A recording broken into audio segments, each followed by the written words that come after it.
गुरुजना मंडलिकू मोरा सादर नमस्कार। ओ मोरा स्नेहारा छोटा बड़ा भाई भौणी मानकू गणतंत्र दिवस उपलक्षे हार्दिक अभिनंदन जणावुची। हिंदू मुस्लिम सिख ईसाई अने समस्ते भौणी भाई भारत अमर मां जीवन देवा देश पाई रखिबा तारा ना। मु भारतीय बोली निजकू गर्वित अनुभव करूची काईकी ना सर्वधर्म समन्वय ए पवित्र भारत भूमिरे मु जन्म नेछि।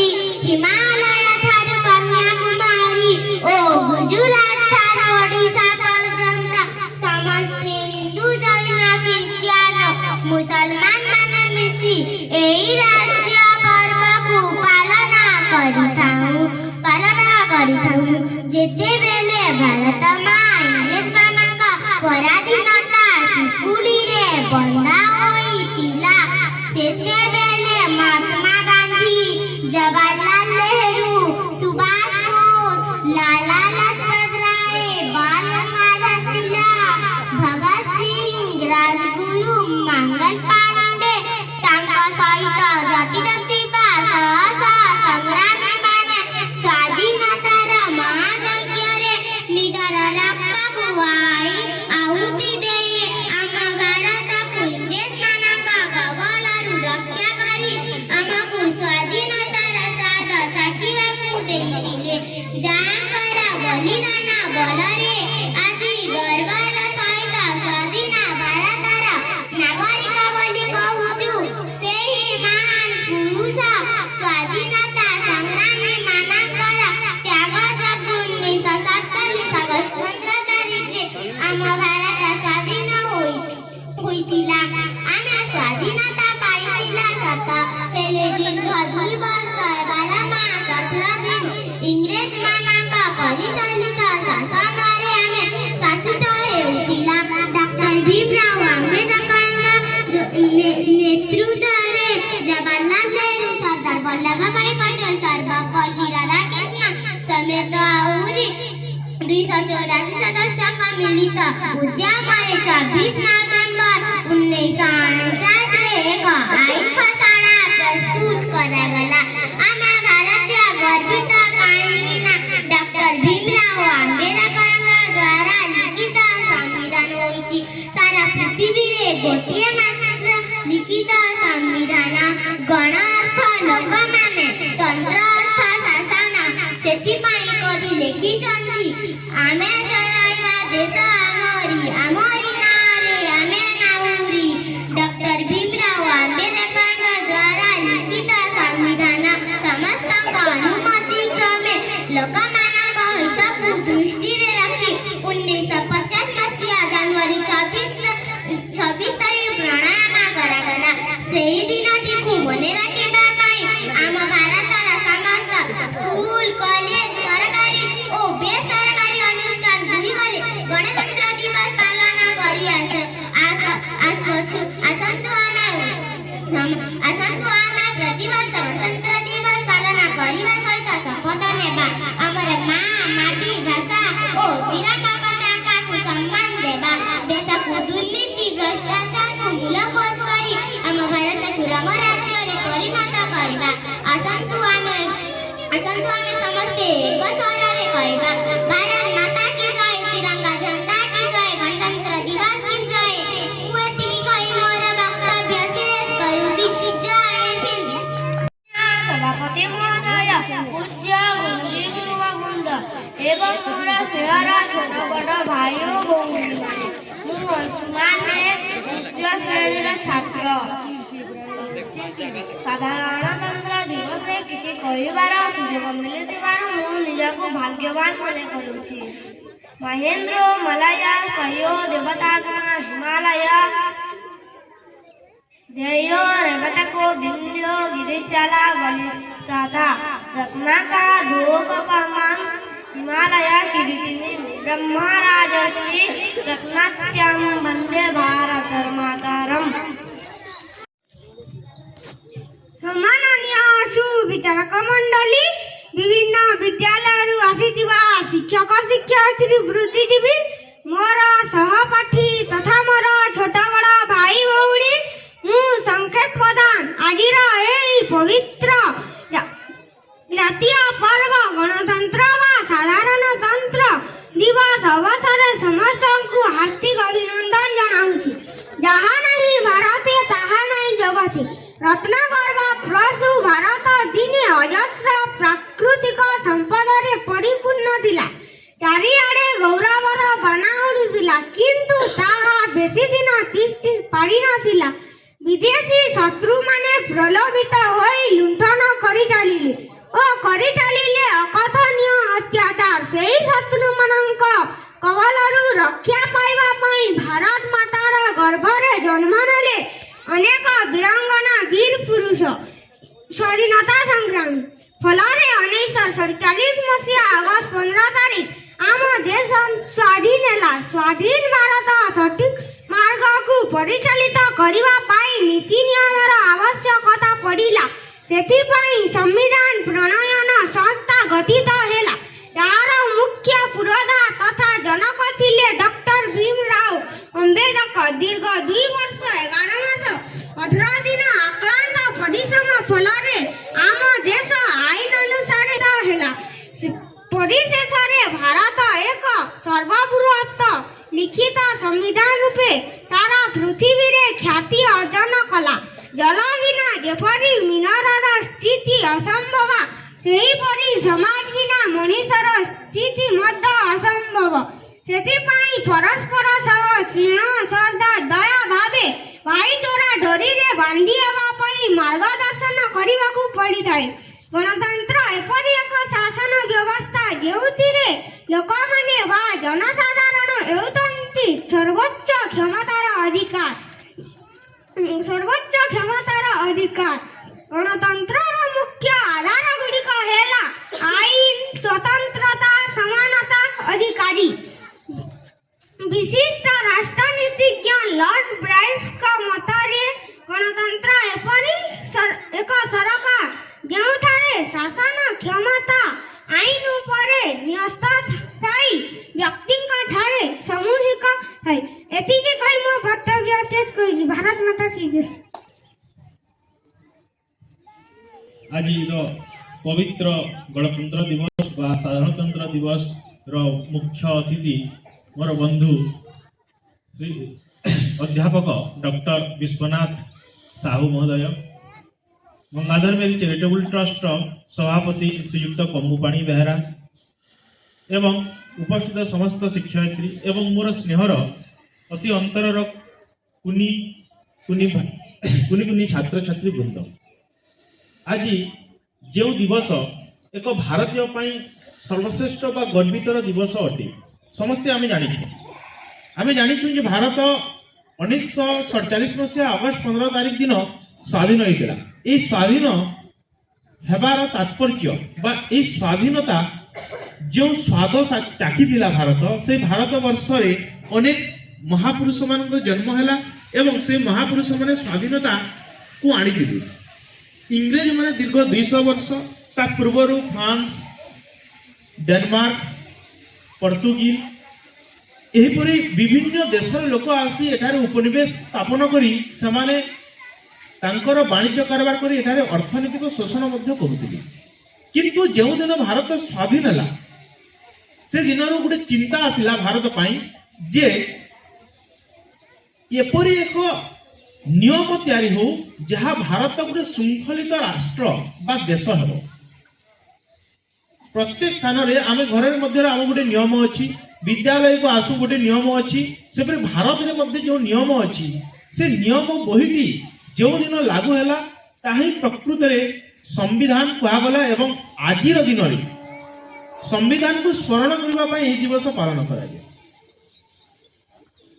जो संविधान नीति नियम अच्छी प्रत्येक भारतीय से ही नियम प्रत्येक कर्तव्य पालन करने उचित एवं यही विशेष दिवस को आम स्मरण करने को संविधान को विशेष भाव में पालन करें। आम गणतंत्र दिवस मित्र तिरंगा तले छिड़ा होता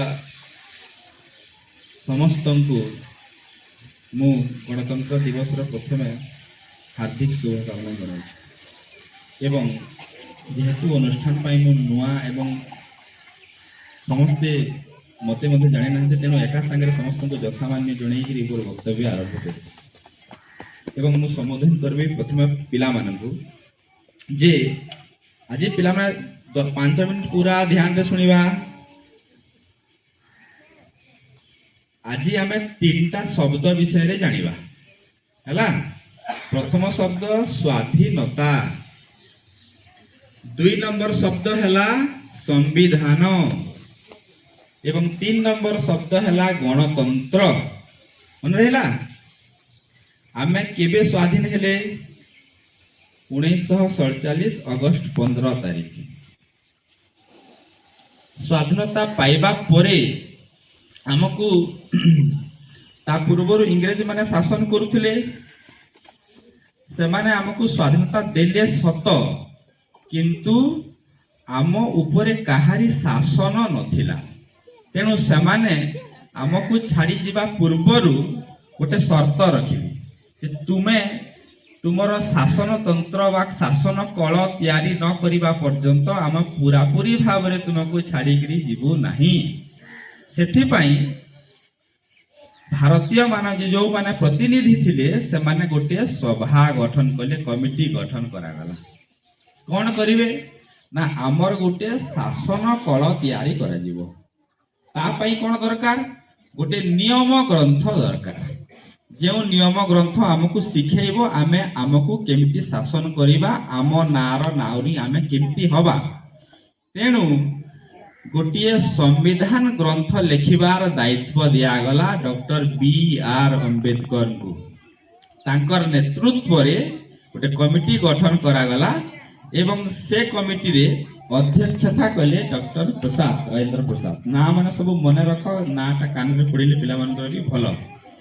ଏହି ସଭାରେ ସମସ୍ତେ ଥିଲେ, ନେହେରୁ, କୃପାଲିନୀ, ସର୍ବପଲ୍ଲୀ ରାଧାକ୍ରିଷ୍ଣନ, ଏମିତି ଅନେକ ବିଶିଷ୍ଟ ବ୍ୟକ୍ତିତ୍ୱ। ଏହି ସମ୍ବିଧାନ ତିଆରି ହେବା ପାଇଁ ପାଖାପାଖି 3 ବର୍ଷ ଲାଗିଲା। 3 ବର୍ଷ ମାନେ 2 ବର୍ଷ 11 ମାସ 18 ଦିନ।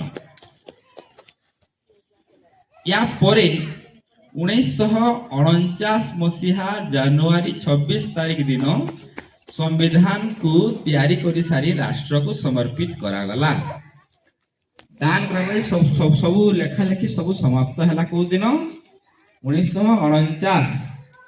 ଏହାର ଠିକ 2 ମାସ ପରେ ଅର୍ଥାତ ଆଜି ଭଳି ଗୋଟେ ସ୍ୱର୍ଣ୍ଣିମ ଦିବସରେ, ମହାର୍ଘ୍ୟ ଦିବସରେ ସମ୍ବିଧାନକୁ ପ୍ରଣୟନ କରାଗଲା। ସମ୍ବିଧାନ ପ୍ରଣୟନ ନ କରାଯିବା ପର୍ଯ୍ୟନ୍ତ ଆମେ କୌଣସି ଶାସନର ଅକ୍ତିଆରରେ ନଥିଲେ। ତେଣୁ ସେଇ ଦିବସକୁ ସବୁଦିନ ପାଇଁ ମନେ ପକାଇବା ପାଇଁ ଆଜି ଆମେ ପାଳନ କରୁଛୁ ଗଣତନ୍ତ୍ର ଦିବସ। 1949 ଜାନୁଆରୀ 26କୁ ଆମେ ପାଳନ କରୁଛୁ ସମ୍ବିଧାନ ଦିବସ। ତେଣୁ ଏଇ 2-4 ଦିନ ପିଲାମାନେ ତମେ ସମସ୍ତେ ମନେ ରଖିବ। ଆଉ ଖାଲି ଆଜି ଗୋଟେ ଦିନକୁ ସ୍ମରଣ ରଖିବା ପାଇଁ ଗୋଟେ ପାଳନ କରାଯାଉ ନାହିଁ। ଆଜି ଗୋଟେ ପ୍ରତିଜ୍ଞାର ଦିବସ। ପିଲାମାନେ ଆଜି ଗୋଟେ ପ୍ରତିଜ୍ଞାର ଦିବସ। କ'ଣ ପ୍ରତିଜ୍ଞା କରିବା? ଯେ ଆମେ ଆମର ଦେଶ, ଆମର ତ୍ରିରଙ୍ଗା, ଆମର ସମ୍ବିଧାନ ଏବଂ ଆମର ଗଣତନ୍ତ୍ର ଶାସନକୁ ସବୁବେଳେ ସମ୍ମାନ ଦେବା। ଏହି ପ୍ରତିଜ୍ଞା କରିବା ପାଇଁ ଆଜିର ଦିବସ ପାଳନ କରାଯାଉଛି ହେଲା। ତୁମେ ସବୁବେଳେ ଧ୍ୟାନ ରଖିବ, ଏଇ ଯୋଉ ଦେଶ ଯଦି ଆମର ଦେବତା ହେଲା, ଜାତୀୟ ସଙ୍ଗୀତ ହେଉଛି ଆମର ମନ୍ତ୍ର ଏବଂ ଆମର ଧର୍ମ ଗ୍ରନ୍ଥ ହେଉଛି ସମ୍ବିଧାନ।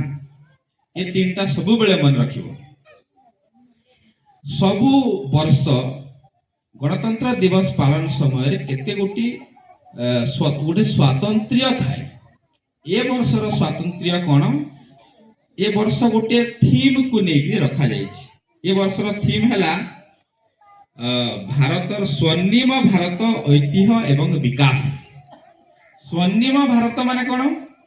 ଯେ ଯେଉଁ ବିରାଟ ମହାପୁରୁଷ ମାନେ ଆମକୁ ସ୍ୱାଧୀନତା ଦେଇଛନ୍ତି, ଯେଉଁମାନଙ୍କ ରକ୍ତ ସିଞ୍ଚି ହେଇଛି ଏଇ ମାଟିରେ, ତେଣୁ ଏଇ ମାଟିର ପ୍ରତ୍ୟେକ ଗୋଡ଼ି ମାଟି ପଥର ବାଲି ଧୂଳି ସବୁ ଗୋଟିଏ ଗୋଟିଏ ସୁନା। ତେଣୁ ଆମେ ଗୋଟେ ସୁନାର ମାଟି ଉପରେ ଛିଡ଼ା ହେବାର ଅବସର ପାଉଛୁ। ସେଇ ସ୍ୱାଧୀନତା ପାଇଛୁ କେବଳ ସେଇ ବୀର ପୁରୁଷ ମାନଙ୍କ ପାଇଁ। ଆଉ ଗୋଟେ କଥା ଏଇ ଥିମ୍ କହୁଛି ଯେ ଆମ ଭାରତର ଯୋଉ ବିରାଟ ଐତିହ୍ୟ ଅଛି, ଯୋଉ ଇତିହାସ ଅଛି, ଯୋଉ ପରମ୍ପରା ଆଉ ଅଛି, ସେଇଟା ବି ଆଜି ମନେ ରଖିବାର ଦିନ। ଆଉ ଆମେ ଯେଉଁଭଳି ଭାବରେ ବିକାଶ କରୁଛୁ ସେଇ ବିକାଶକୁ ମାନିବା ଏବଂ ସମ୍ମାନ ଜଣେଇବାର ଦିନ ଆଜି। ତେଣୁ ତାର ବିଷୟ ବା ଥିମ୍ ରଖାଯାଇଛି ସ୍ୱର୍ଣ୍ଣିମ ଭାରତ ଐତିହ୍ୟ ଏବଂ ବିକାଶ। ଆଜି ଭଳି ଦିନରେ ଆଜିର ସ୍ୱାତନ୍ତ୍ର୍ୟ ଆଉ ଗୋଟିଏ, ସବୁ ବର୍ଷ ଜଣେ ଜଣେ ବିଶିଷ୍ଟ ଆନ୍ତର୍ଜାତୀୟ ବ୍ୟକ୍ତିତ୍ୱଙ୍କୁ ନିମନ୍ତ୍ରଣ କରାଯାଏ ପ୍ରତ୍ୟେକ ଗଣତନ୍ତ୍ର ଦିବସରେ ପତାକା ଉତ୍ତୋଳନ କରିବା ପାଇଁ। ଏ ବର୍ଷ ଇଣ୍ଡୋନେସିଆର ରାଷ୍ଟ୍ରପତିଙ୍କୁ ନିମନ୍ତ୍ରଣ କରାଯାଇଛି। ତେଣୁ ଆଜି ସେ ମଧ୍ୟ ଏଇଟା ବି ଆଜି ପାଇଁ ଗୋଟେ ବଡ଼ ଦିନ। ଏ ମାଟି ଆମେ ଯାହା ଉପରେ ଛିଡ଼ା ହେଇଛୁ କେବେ ବି ଭୁଲିବା ନାହିଁ ଯେ କେଉଁମାନଙ୍କର ଅବଦାନ ଏଥିପ୍ରତି ଥିଲା। ଆମେ ସ୍ୱାଧୀନ ଭାବରେ ଛିଡ଼ା ହଉଛୁ, ସ୍ୱାଧୀନ ଭାବରେ କହିପାରୁଛୁ, ସ୍ୱାଧୀନ ଭାବରେ ଚାଲି ବୁଲି ପାରୁଛୁ, ତାର କେବଳ ଗୋଟିଏ କାରଣ ପାଇଁ, ସେଇଟା ହେଉଛି ଆମର ସମ୍ବିଧାନ।